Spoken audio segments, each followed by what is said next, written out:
Zoya news plus registered के पतोकी से नुमाइंदे की रिपोर्ट के मुताबिक भारी फीसें वसूल करने वाले पतोकी के निजी प्राइवेट गर्ल्स कॉलेज ने सैकड़ों बच्चियों की ज़िंदगी दांव पर लगा दी।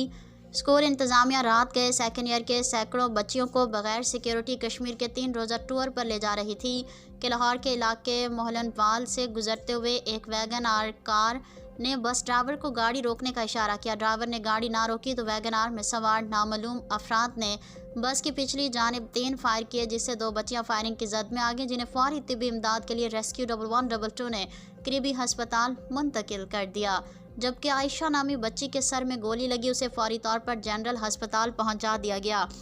जहां उसकी हालत तशवीशनाक बताई जाती है, जबकि एक निमरा नामी बच्ची के कंधे को चीरती हुई गुजर गई। वालिदैन के मुताबिक स्कूल इंतज़ामिया ने ना तो वाक़े की इत्तला घर वालों को दी और ना ही इस अफसोसनाक वाक़े के बाद टूर कैंसिल किया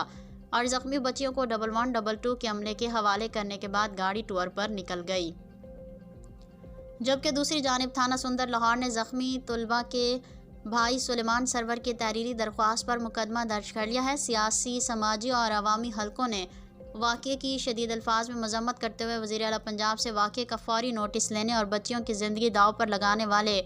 निजी प्राइवेट कॉलेज के ख़िलाफ़ कानूनी कार्रवाई का मुतालबा किया है, ताकि मुस्तक़बिल में ऐसे वाक़यात से बचा जा सके।